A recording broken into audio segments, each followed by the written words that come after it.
Salut à tous les bourreurs de dragons en garde. Vous êtes sur la chaîne de Tyrion et Kita, ou Kita et Tyrion, c'est comme vous voulez. Mais comme vous l'avez constaté, je ne suis pas avec Kitaro aujourd'hui, mais je suis avec un autre grand monsieur, une sommité, qui va se présenter. Je ne dis même pas son nom, vous allez comprendre très vite pourquoi est-ce qu'il est avec nous aujourd'hui. Bonjour à tous, je me présente Genki, donc le papa de Maïvin Kusanagi. Là aujourd'hui nous sommes directement au sein du magasin Dragon Games, 125 boulevard de Champigny à Saint-Maur. C'est grand.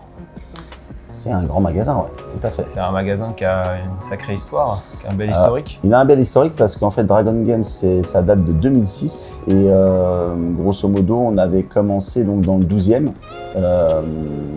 On a fait pratiquement 9 belles années là-bas. Et ensuite, donc on a déménagé ici puisque c'était une fin de bail et on a repris le bail ici. Et le but, c'était d'avoir un magasin plus grand pour faire plus de choses et voilà. Donc aujourd'hui, on poursuit notre activité. Donc on vend des jeux vidéo de base. Après, tout ce qui est neuf et récent, on va dire qu'on en fait toujours, mais moins. Et on s'est plus axé sur tout ce qui est rétro gaming depuis 5-6 ans. Okay. On fait bien sûr de la figurine. On s'est spécialisé aussi maintenant dans la carte Pokémon et dans d'autres cartes d'ailleurs qu'on va faire par la suite. Et derrière en fait. Tout à fait. Et on fait aussi des réparations donc, de consoles et tout ce qui est matériel d'occasion. Voilà. Ok. C'est super historique franchement. Merci. Très belle histoire depuis déjà. Là, ça fait moins que ça, 2006, tu vois. Ouais, 2006, 20 donc 20 ans. Ouais, c'est pas mal, hein, c'est pas mal. Honorable. En sachant que moi, avant, donc, moi j'ai commencé les jeux vidéo très tôt. J'ai commencé quand j'étais très jeune et j'ai été vendeur donc à Boulevard Voltaire, République. Dans les années 90, tu vois, je suis un meuble du jeu vidéo. On dirait pas, hein. Ouais, il fait pas son âge. On essaie de rester un petit peu encore en forme. Voilà, et donc j'ai commencé, ouais, c'est ça, on va dire en tant que vendeur dans les années 90 jusqu'en 2000 à peu près avant de me mettre à mon compte. Ouais, jusqu'entre 96 et 97 et après je me suis mis à mon compte fin des années 90 en fait. Voilà. Ah, c'est vite finalement. Tout à fait. Et du coup, en parallèle, hein, on le sait, hein, que tu as une passion pour l'arcade et plus particulièrement pour les jeux de combat. Et justement, d'où est venu ton premier contact avec les jeux de combat, peut-être avec Street Fighter plus spécifiquement? Alors l'arcade, moi j'ai connu ça donc très jeune. Malheureusement, à notre époque, c'était interdit. C'était interdit au moins de 18 ans. Donc à part les fêtes foraines ou les endroits où il y avait un petit peu d'endroits où on pouvait être autorisé à jouer en tant que jeune, j'ai découvert les jeux d'arcade comme ça en fait. Hein. Quand on allait par exemple en vacances, il y avait toujours une borne dans un camping voilà. Donc moi les jeux d'arcade c'était le summum.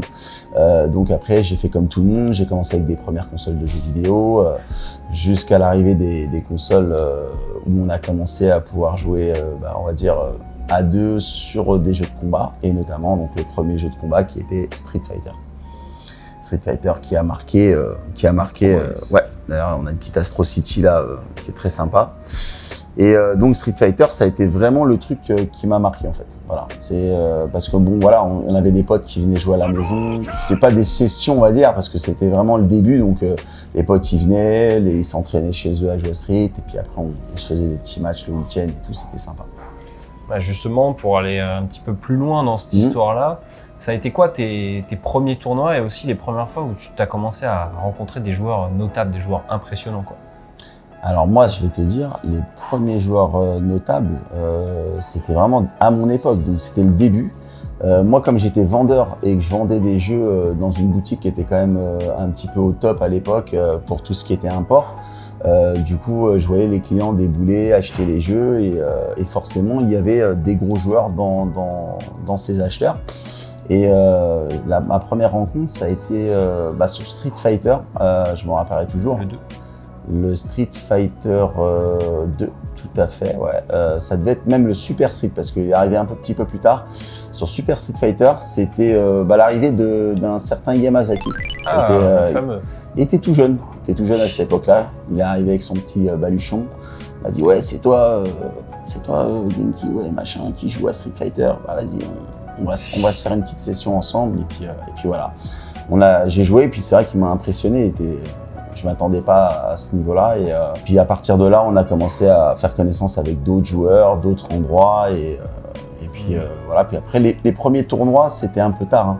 Moi, j'ai joué à des tournois parce qu'au début, c'était plus en mode session, plus en jouer. On se faisait des défis à la maison, des trucs comme ça. Il n'y avait pas vraiment d'organisation, il n'y avait pas vraiment de structure. Il y avait de temps en temps des tournois, mais c'était pas développé comme.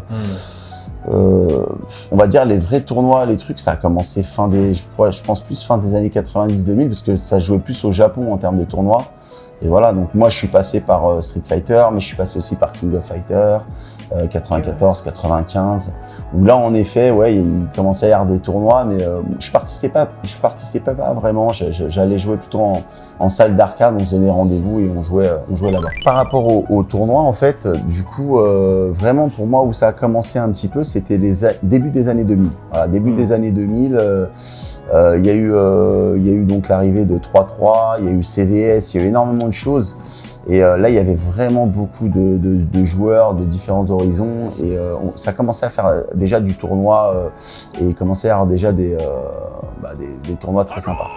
Et après, moi, le gros démarrage, ça a été Street Fighter 4 parce que c'est ce qui m'a donné envie de... Moi, j'avais fait une pause avec le versus fighting parce que comme tout le monde, la vie de famille... tout ça, et puis les enfants qui arrivent, hein, forcément, à l'arrivée de mon fils aussi, et donc plus le temps vraiment de jouer. Donc je jouais avec mon fils sur des consoles quand il était petit, donc je l'ai fait découvrir les émulateurs, les jeux d'arcade, et puis après lui il avait sa Xbox 360 et tout, et là il y a eu l'arrivée de Street Fighter 4, et l'arrivée de Street Fighter 4 ça a changé beaucoup de choses, parce qu'en fait ce jeu-là j'ai été vraiment mordu. Hey, je suis avec Mévin Kusanagi, on est au SVB. Bonjour Mévin, ça va? Ouais, bien et vous? Ah, ça va très bien, t'es content d'être là j'espère? Trop. Ah, sache qu'on est trop content que tu sois là avec nous pour partager cet événement. Alors moi Street Fighter 4, en fait, pourquoi j'ai accroché dessus? Parce que pour moi il y avait vraiment une ressemblance avec les anciens Street Fighter.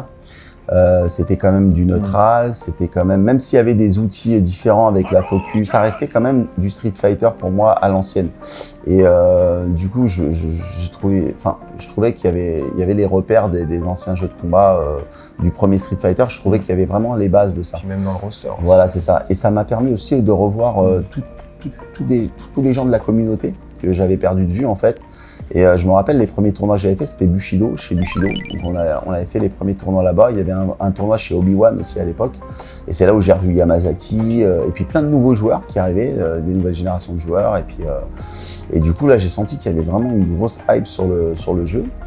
Et mon fils en fait, lui, nous regardait jouer à Street Fighter. Et puis un jour, il m'a demandé s'il pouvait jouer avec nous et tout. Alors moi je lui ai dit ouais mais vas-y, il faut d'abord que tu t'entraînes, il faut que tu fasses des modes training pour connaître les coups.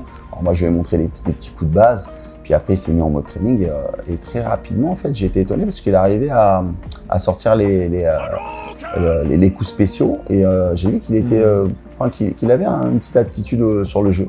Et voilà, donc après moi j'ai fait les premiers tournois chez Bushido et c'est là où j'ai commencé à emmener mon fils avec moi et très rapidement il s'est mis au jeu et très rapidement il a compris le jeu plus rapidement que nous sur pas mal de choses et même sur l'exé il était très à l'aise et tout et il nous a vite rattrapé, vite dépassé. En fait. J'étais étonné. Et en plus, on a commencé à faire des déplacements après. C'est-à-dire qu'on était tellement accro au tournoi qu'en plus des sessions, on commençait à se déplacer. Donc moi, je l'avais emmené, je me rappelle, quand il a commencé à mieux maîtriser le jeu, je l'ai emmené au SVB en Angleterre. Ah oui, c'est là où il a rencontré, il y avait la World Cup Cannes, c'était à WGC à Cannes. Et la fameuse. Ouais, 2010 celle de 2010 exactement. Putain. Où Daigo, Fudo et tout ça s'étaient déplacés. Et en fait, c'est là où il a appris énormément de choses sur ce tournoi-là. Et je sais pas, en fait, il a joué avec Daigo, il a vu, il a compris plein de trucs. Comment Daigo il tenait son style, enfin plein de choses. Et en fait, il a énormément évolué après ce tournoi-là. Et ensuite, on a fait le SVB en Angleterre, on a fait pas mal de tournois en déplacement. On avait été à Amsterdam, en Allemagne et tout ça. Enfin, voilà. Et puis, en termes de compétition, on est parti à la fin on a été jusqu'au Japon. Voilà, jusqu'au Japon. où là, il avait gagné en fait un tournoi qui lui avait permis de faire le Togeki. Et c'était, je crois que c'était en 2012. Donc là, il était parti donc avec Gagapa et Ryan Hart, je me rappelle, ils avaient fait une équipe, une team. D'ailleurs, ils s'étaient fait laver au premier tour, hein, je me rappelle, ils avaient pas réussi à passer le premier tour. Mais voilà, c'était une super bonne expérience. Alors après, Kousa, lui, ouais, il a performé à la DreamHack, il a performé au Stunfest, il a fait quand même des bonnes prestations. Malheureusement, il n'a jamais pu aller à l'Evo quand il maîtrisait 7 et tout. Mais je pense que c'était le truc qui l'a un petit peu déçu de pas aller jusqu'à l'Evo, parce qu'à l'époque, il n'y avait pas de sponsor, il n'y avait rien. Et puis bon, voilà, moi je lui finançais une partie des trucs, mais c'était compliqué de faire tous les tournois et tout. C'était hyper onéreux, quoi. L'Evo, Ouais, nous, ça nous a. Moi, c'était. En fait, de base, on faisait pas ça pour qu'il soit le plus fort. C'était vraiment. C'est le truc, c'est que comme il avait ce don, bah, c'était marrant de le voir jouer. Je me rappelle un truc où on avait été dans le salon du jeu vidéo et ils avaient mis une borne. Je crois qu'à l'époque, c'était une. Il me semble que c'était une Julix. Hein. Ouais, c'était une borne avec Street Fighter 4 et les gens ils faisaient la queue et ils voyaient un petit, parce que lui il était vraiment petit, il voyait un petit jouer, faire les combos et tout, c'était impressionnant. Et puis il faisait la queue et puis il les battait un par un, il changeait de perso et tout, et c'était marrant.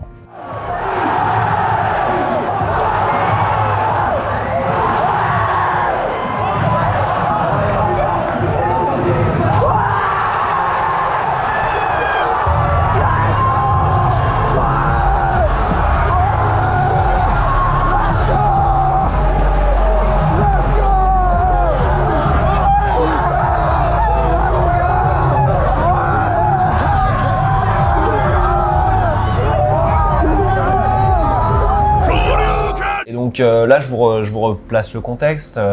Kousa, il nous l'expliquera lui-même ce qu'il a fait entre la fin de Street 4 et le début de Street 6. Mais voilà, on est en 2023. Street 6 arrive, il a été teasé déjà depuis plus d'1 an. Les fameux teasers, les fameuses bêtas, je pense que lui, il y a eu accès, il y a joué. Et on se retrouve en juin, il y a 2 ans. Moi, je m'en souviens, c'était exceptionnel. Moi, c'est vrai que j'ai pris le jeu Day One. Et Kusanagi aussi. Et donc, du coup, il se met sur le jeu. Et toi, du coup, en tant que père, peut-être en tant qu'ancien joueur, parce que je crois pas non plus que tu aies joué à Street Fighter V, qu'est-ce que ça te fait de savoir qu'il veut reprendre la compétition et reprendre une place importante dans la FGC FR? Bah honnêtement, j'étais super content. En fait, le truc, c'est que quand il a arrêté Street Fighter 4 et qu'on a vu Street Fighter 5 arriver, c'est vrai qu'on a été déçus. Moi, j'étais déçu. J'attendais une impact sur le jeu. Bon, moi, le jeu, il est... Je sais pas, j'ai pas accroché. Après, il y en a qui ont aimé le jeu, bon, peu importe. Après, au début, personne. Il peut y avoir un débat, mais voilà.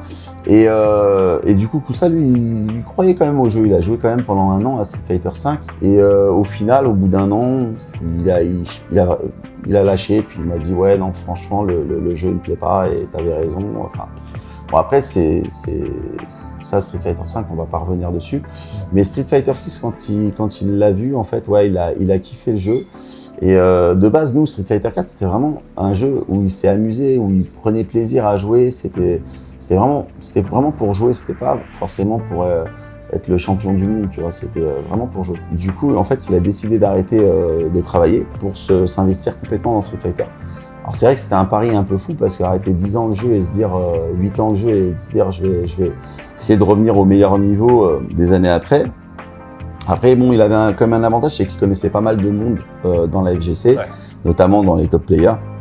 Ça lui a permis d'avoir la bêta rapidement, de se mettre à fond dans le jeu. Lui a mis pas mal d'argent de côté avec son travail et s'est dit voilà, je vais m'investir complètement dans le jeu, essayer de devenir au meilleur niveau.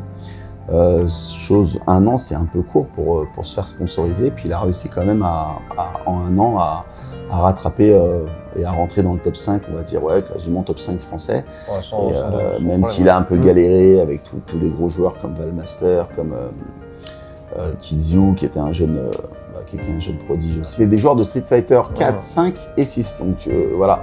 Et il y avait toujours les anciens comme Akenu, que j'ai connu, avec qui j'ai joué. Et tout ça, bon, voilà, il fallait se remettre dans le bain. Et en plus, tu avais après le niveau européen à rattraper, sans parler du niveau international. Donc en 1 an, c'est vrai qu'il a fait quand même une sacrée prouesse technique, revenir au top, revenir dans le top 5. Et puis après, voilà, il y a eu l'UFA où il a gagné. Et en plus, c'était vraiment arrivé à la fin. C'est-à-dire qu'il n'y avait plus d'économie, c'était donné 1 an. Si ça marchait pas l'UFA, il a arrêté Street, je pense. Et il jouait plus pour le plaisir à Street que devenir professionnel. Et donc, du coup, tout s'est écrit au bon moment, dans le bon timing. Et ça, c'est magnifique. Ça, c'est vraiment beau. Et voilà. Après, moi, j'ai essayé de l'aider avec c'est dur d'aider quelqu'un quand tu joues pas au jeu. Moi, j'ai pas joué à Street Fighter 6 parce que j'avais pas le temps, j'avais la vie de famille, c'était compliqué. J'ai une petite fille maintenant, et j'ai essayé de lui donner mon avis, enfin mon point de vue extérieur, parce que j'ai quand même une vision du jeu extérieur. Quand je regarde les joueurs pros, quand je regarde Tu regardais quand même un peu la voilà, scène, tu t'intéressais? Je m'intéressais beaucoup, je regardais tous les matchs, j'essayais de regarder tous les joueurs un peu qui jouent, et plus ça allait dans le jeu, et plus je regardais le jeu, et plus en fait le jeu m'intéressait. Et là, ça fait pas longtemps, ça fait 2-3 mois que je joue justement à Street Fighter, je me remets à jouer, et je prends vraiment plaisir. C'est très dur parce qu'il y a énormément de mécaniques. Ouais, la borne elle est derrière. Il y a énormément de mécaniques dans ce jeu-là, et c'est très compliqué d'être focus surtout, d'être concentré surtout. Par rapport à Street Fighter 4, il y avait des styles de jeu différents, mais là c'est vraiment dans Street Fighter 6, c'est vraiment le jeu où tu vois qu'un perso il peut être joué de plein de façons différentes, et tellement il y a des choses dans le jeu en fait. Voilà. Alors bien sûr, le neutral il reste quand même important dans le jeu, mais c'est vrai que le drive rush ça change quand même beaucoup la donne, mais voilà. À haut niveau, on voit quand même qu'il y a quand même du neutral, qu'il y a plein de choses en fait dans le jeu. Juste là, je voudrais rajouter un petit peu de contexte. On est littéralement la veille de l'UFA 2025, et donc du coup, ça va faire bientôt 1 an que Kusa a gagné l'UFA 2024. Et moi, je voulais savoir, toi, ce que tu avais ressenti, enfin vraiment, quel a été tes sentiments lors de sa victoire. En plus, on était tous là. Moi, j'étais monté sur scène avec Laurent qui est là-bas, le tonton le parrain, pardon. Le parrain de Kusa, Laurent. Ouais, tout à fait. On était tous là. Ils ont tous pris pour le papa d'ailleurs. Surtout les Américains. On fera un short de ça. On rétablit la vérité. This is the real father of Kusanagi, Mavin Kusanagi. Moi, c'est vrai que la victoire de Kusa, on s'y attendait pas vraiment. Moi, je lui avais juste dit que j'allais me déplacer à l'UEFA parce que j'avais pas pu me déplacer en 2023. Quand je crois que c'était Crimson qui avait gagné en 2023. Tout à fait, ouais. Et Mavin était dans le top 8 quand même. Il avait fait quand même un top 8 sur sa première année à l'UEFA, ce qui était vraiment déjà très très bien. Je lui avais demandé de refaire au moins le top 8 en sachant que le niveau par rapport à 2023 en 2024, il y avait encore plus d'internationaux et était beaucoup plus difficile. Et voilà. Je crois que c'était devenu une étape en 2023 qualificative, ce qui n'était pas le cas avant. C'est ça, je crois. Ouais, c'est ça qui a changé vachement la donne. 2024, pas 2023. Exactement, parce qu'il me semble qu'en 2023, c'était que l'Europe, non? Il n'y avait pas de joueurs internationaux. En tout cas, sans qualification, il n'y avait pas beaucoup d'intérêt à venir. Ouais, voilà. Littéralement, pour se rembourser, il fallait faire deuxième, tu vois. C'est ça. Alors que là, maintenant, c'est le 2024, il y a eu quand même Shawai en invité principal, et puis il y a eu bien sûr tous les autres. All King, Emperor, il y avait Big Bird, il y avait le fameux Bolado. Il y avait aussi une partie de la communauté brésilienne qui s'était dépassée. Et vraiment, c'était super, c'était top. Et moi, je lui ai demandé juste je me déplace si tu arrives à refaire un top 8. Voilà.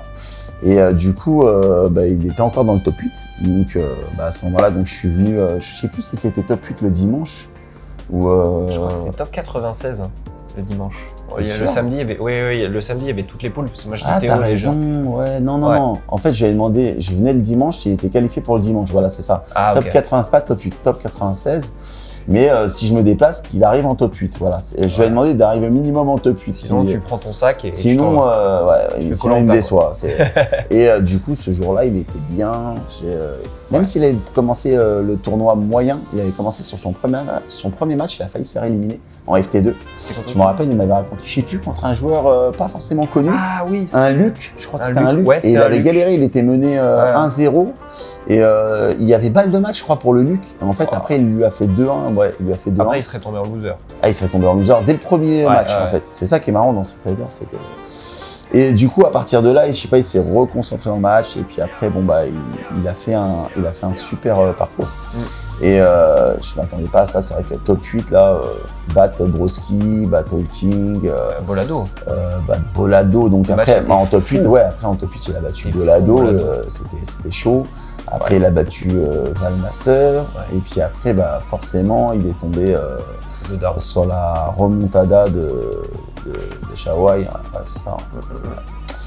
Et du coup, voilà, sa victoire à l'UFA, ça a été un moment de folie. Et nous, je me rappelle, moi, pendant une semaine, je dormais plus, je regardais toutes les vidéos, j'étais comme un fou et c'était magnifique. C'était magnifique.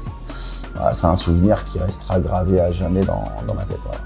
Après, voilà, je lui ai dit, c'est le début de l'histoire. Après, c'est à toi d'écrire le reste.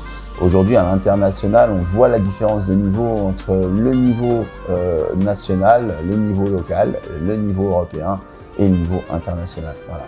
Niveau international, aujourd'hui, c'est vraiment du très très haut niveau. Dire que voilà, on sait que les Japonais, c'est les number one, suivis derrière par les Américains. Bien sûr, la communauté d'Amérique du Sud qui est en train de monter en puissance. Et l'Europe qui est pas mauvaise, qui est très très forte. On a quand même des sacrés joueurs en Europe. Et je pense qu'il faut pousser, quoi. Il faut pousser et la jeune génération, il faut qu'elle pousse. C'est hyper important. Oh là là là là. Oh ça fait mal, ça fait mal. Conversion totale. Il est stun, burn-out, c'est fini, il n'y a plus rien à faire. C'est fini. Oh là là. Ça c'est Kusanagi. Quand il active le max mode, c'est l'aspirateur perfect en 17 secondes. Voilà. C'était une boucherie ce dernier round, quelle école. Justement, la victoire à l'UFA, comment est-ce que tu as pu l'aider justement pour aller vers la carrière qu'on lui connaît aujourd'hui, c'est-à-dire le sponsoring, le fait de passer pro, quoi. Qu'est-ce qui s'est passé? Sa victoire à l'UFA, c'était forcément, vu déjà les résultats antécédents, vu son historique, vu tout ça, c'était forcément un débouché sur… Honnêtement, s'il n'était pas pris après ça, par une structure, j'aurais pas vraiment compris, tu vois. Honnêtement, clairement. Tu gagnes un truc comme l'UFA ou même un autre gros tournoi, un major, si tu gagnes un major, forcément derrière, il y a un sponsor qui tombe. Surtout depuis le début de l'eSport World Cup, où on a vu beaucoup d'équipes internationales prendre de plus en plus de joueurs sur les jeux représentés à l'eSport World Cup, même si c'était pas forcément leur credo. Tout à fait, voilà. Alors après, forcément, il a eu des propositions. Alors lui, il s'inquiétait vraiment parce que sur la fin d'année, ça a mis quand même plusieurs mois avant qu'il soit pris. Mais forcément, les budgets, ils sont revus, je pense, sur les structures comme ça en début d'année. Je pense, c'est pas en fin d'année qu'ils vont prendre et qu'ils vont faire signer un contrat. Je pense que ça se fait plus en début d'année. Et donc, ça s'est fait pour lui, je crois que c'était février ou mars, je sais plus, un truc comme ça. Et voilà, il a eu une proposition, voire deux propositions. Et puis il a choisi, le club Falcon. Un big up d'ailleurs à Aegis qu'on voulu signer Kousa, que je remercie énormément parce que c'est une structure qui est sérieuse, qui suit ses joueurs et qui est près de ses joueurs. Et ça, c'est vraiment bien. Il n'y a pas beaucoup de structures comme ça et bravo à Aegis. Franchement, c'est une super structure. Ça me fait penser que d'ailleurs, non seulement Crimson aussi avait été chez Falcons un peu avant Aegis, mais aussi Kousa avait représenté Aegis pour la SFL, il me semble. Bien sûr. Honnêtement, Kousa, je pense qu'il s'est quand même tâté, tu vois, parce que après, il y a plein de trucs qui sont en jeu quand tu es comme ça, quand tu signes, tu te dis, est-ce que la structure elle va t'accompagner, est-ce qu'ils vont pas te lâcher rapidement, ça fait toujours peur, c'est encore un peu… on va dire, tout ce qui est sponsor et tout, c'est encore un peu… en termes d'Europe, je trouve que c'est encore faible. Il n'y a pas encore assez de structures qui s'impliquent, tu vois. Et c'est pour ça que je dis bravo il y a Carmine Corp, qui sont très très bien. Je pense qu'il y a Aegis. Il y en a d'autres, après, mais d'autres dans d'autres domaines de jeu. La FGC, ça gonfle tout doucement. Mais ça gonfle sûrement. Voilà, ce que je dis, c'est que c'est un truc qui est en train de se développer et ça va se développer. Je pense que ça va bien pousser. Alors après, je te dis pas que ça arrivera peut-être du stade de Fortnite, League of Legends et tout ça. Peut-être, avec le temps, mais pour le moment, en tout cas au Japon, ça explose. Je pense qu'aux États-Unis, c'est plutôt pas mal aussi. Et puis ça se développe.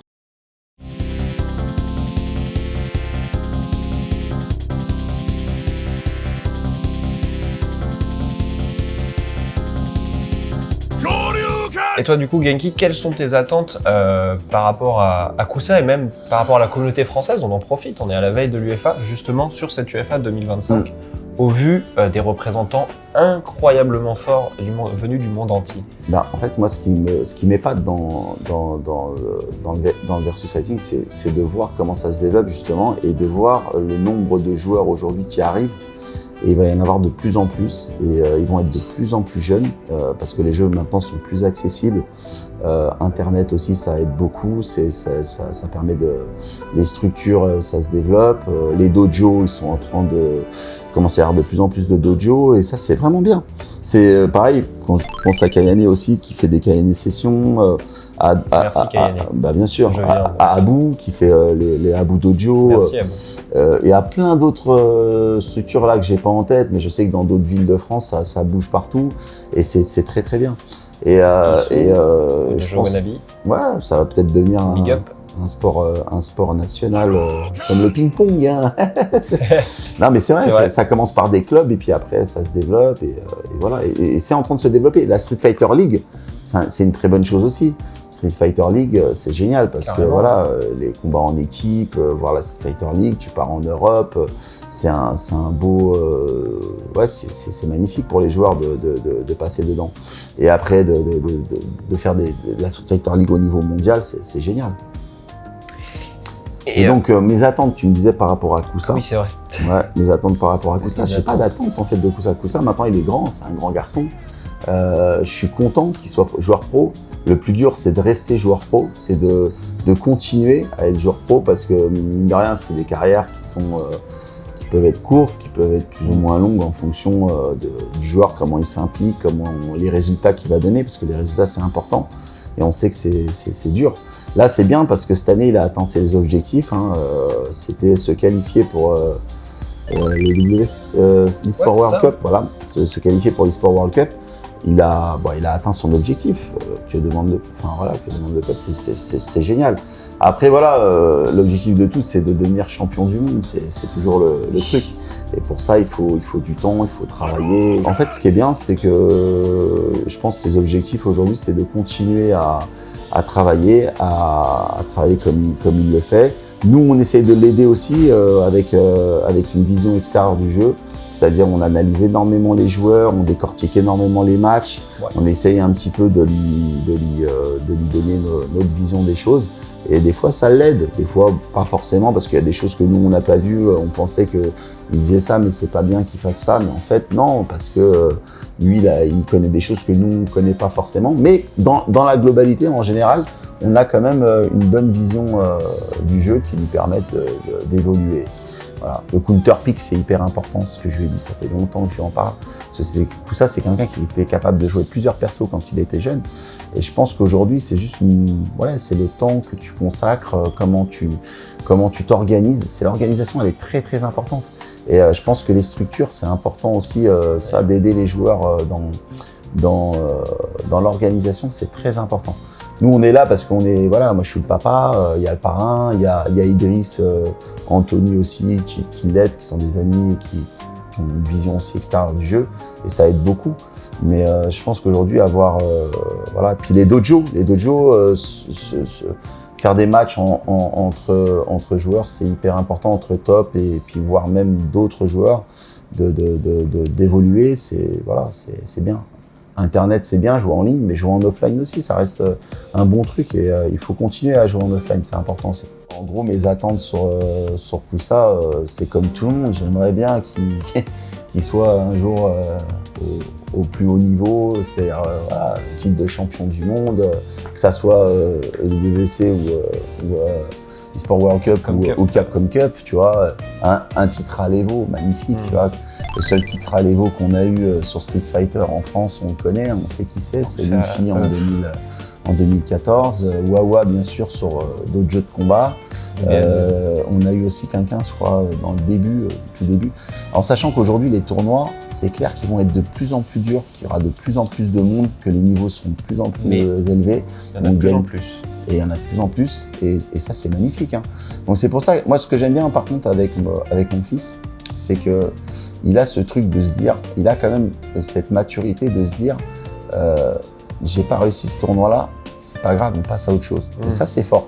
Moi, je suis plutôt du genre à me dire, putain, j'ai raté ce tournoi, qu'est-ce que t'as fait, c'est quoi le problème?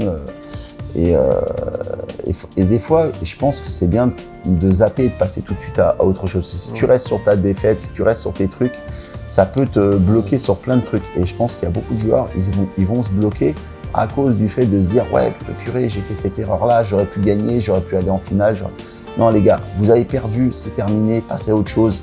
Regardez quand même vos combats. Voilà, il faut en tirer quelque chose des défaites. Mais il faut passer tout de suite au tournoi d'après et se dire qu'il y a plein de tournois. Et le but, c'est d'arriver. Le but principal, c'est de se qualifier. Voilà, les gars, c'est ça. C'est se qualifier pour les gros tournois, pour les trucs qui sont importants. Et quand on est jeune et qu'on débute, ça, c'est un conseil que je vous donnerais. Si vous êtes débutant, vous commencez, c'est de faire niveau par niveau, voire en fonction de votre évolution, niveau par niveau. Et voilà. Et toujours se poser la question, je perds, non mais le jeu il est pourri. Non, c'est pas le jeu qui est pourri, il y a un problème. Il faut regarder pourquoi tu as perdu, pourquoi il y a ça, qu'est-ce qui va pas par rapport à ce joueur-là et travailler. Voilà, c'est ça, c'est du travail. Eh ben écoute Genki, avant de nous quitter, j'aurais une dernière question concernant toi, ta carrière, alors que ce soit en tant que joueur sur Street 6, mais aussi peut-être tes envies autour de la communauté que tu veux développer. Est-ce que tu aurais des projets liés à la FGC? Moi, les gars, un jour, le seul truc qui pourrait me faire lâcher, là, le métier que je fais en tant que passionné de jeux vidéo dans mon magasin, c'est peut-être par la suite, j'aimerais bien, peut-être, si ça se développe vraiment bien, la FGC et tout, et qu'il y a des trucs qui sont intéressants, c'est pourquoi pas aider justement les joueurs, les jeunes joueurs. Pourquoi pas devenir même coach, hein, tu vois, c'est un truc qui me plairait, tu vois. Il y a tellement de trucs dans la FGC, mais ouais, ça me plairait, tu vois, d'aider les joueurs à évoluer, les voir évoluer, les voir. Voilà, mon fils, ça reste mon fils, tu vois, mais je veux dire, voir d'autres joueurs évoluer en France, c'est tellement beau, on a tellement de talent, il y a tellement de joueurs qui sont forts en France, en Europe, dans le monde. Mais en France, franchement, il y a des talents et il faut les aider, il faut les faire monter. Il faut pas les laisser dans l'ombre parce que c'est comme au foot, hein, c'est comme dans n'importe quel sport. Vous laissez les joueurs comme ça partir, c'est dommage, c'est des talents gâchés. Et il y a tellement de talents, il faut les aider, il faut les pousser. Et là, tu vois, je suis content parce que j'ai vu il y a pas longtemps un tweet, je crois que c'est Solaris. Hein, ouais, Solaris. Ouais. Solaris, c'est ça, Solari. Donc un big up à eux parce qu'ils ont pris des jeunes et c'est bien. Ils ont pris des jeunes talents et il y en a d'autres derrière. Hein. Ouais. Je pense à des joueurs comme Power. Je pense aussi à un joueur encore comme Les qui est très fort et qui a un énorme potentiel. Et il y en a encore plein d'autres. Hein. Mais voilà. Et d'autres qui poussent, hein. Une petite dédicace à Foussen aussi, Bebop, hein, le petit Bebop qui travaille beaucoup et il est pas mauvais le petit Bebop, il faut qu'il continue. Voilà, il y a plein de trucs comme ça et ça c'est bien, il faut continuer les gars. Et les structures, il faut continuer à les aider à évoluer, à pousser pour qu'on devienne vraiment au niveau international, qu'on soit aussi dangereux que les ricains. Et voilà. Et il faut se déplacer aussi. Hein. Voilà, c'est de l'argent, hein, se déplacer au Japon, c'est ce que je dis aux gens. Hein. C'est ce que j'ai dit à Kousa aussi. C'est important de faire des bootcamps au Japon, de jouer avec les joueurs, avec l'élite japonaise, de jouer avec l'élite américaine. C'est important, voilà, pour connaître les joueurs. C'est pas seulement regarder les matchs, se déplacer, c'est important. Jouer, c'est important aussi. Merci mon Genki. Bah de rien. Eh bah écoute, on se retrouve très vite hein, déjà à avec l'UEFA. Plaisir. Et puis, avec plaisir. Puis la prochaine fois avec Kousa dans ce magasin. Exactement. Et à vous, merci d'avoir suivi la première interview de la chaîne. Il y en aura régulièrement avec vraiment tout type de joueurs, d'organisateurs. Moi je veux que ce soit exhaustif, justement qu'on donne la parole aux gens qui ne l'ont pas forcément ou qui la demandent pas forcément aussi. Et on se revoit très vite. Ciao, ciao. À très bientôt. Salut. Merci. Salut.